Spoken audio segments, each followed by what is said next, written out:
അതെ. ഇതിന് എത്ര സമയം വരെ ഉണ്ടാവും നമ്മൾ ഈ കച്ചവടം?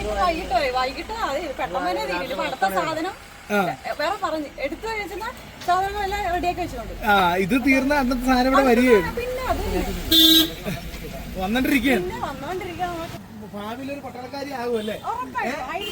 ഈ ഒരു ചുറുചുറുക്കുണ്ടെങ്കിൽ നമുക്ക് തീർച്ചയായും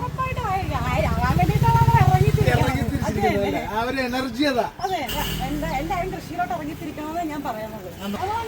എനർജിയോടെ വേണം ജീവിക്കാൻ. അതെ. ഓക്കെ. എന്ത് ചെയ്യുന്നു? പഠിക്കുവാണോ? പഠനമെല്ലാം കഴിഞ്ഞു.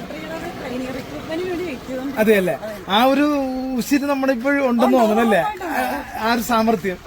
എങ്ങനെയുണ്ട് കച്ചവടമൊക്കെ? കച്ചവടം അടിപൊളിയായിട്ട്. ഇവിടെ ഉച്ചയൊക്കെ സമയത്ത് ഞങ്ങൾ തുടങ്ങിയതാണ്. ഇന്നലെ തൊട്ടാ നല്ല കച്ചവടം ഉണ്ടായിരുന്നു. അതെ അതെ അല്ലേ? എന്തൊക്കെയാണ് നമ്മുടെ പ്രധാനപ്പെട്ട ഐറ്റംസുകൾ? വെള്ളരിയാണ് മെയിനായിട്ട്. വെള്ളരി എന്താ ചക്ക ഇതൊക്കെയാണ് നമ്മളെ കണി വിഷുവിന് ആണല്ലോ. അടിപൊളിയായിട്ട് പോകണ്ടല്ലേ? അതെ അല്ലേ? ഈ പിന്നെ എത്ര നാളായി ഈ കൃഷിയിലേക്കൊക്കെ? ഞാൻ കൃഷിയിലായിട്ട് ഇപ്പൊ 2 വർഷം ആയുള്ളൂ. കുഞ്ഞിലെ മുതലേ മാക്സിമം പഠിപ്പിക്കുക. പ്രചോദനം പപ്പ തന്നെയാണ്. അതെ അല്ലേ?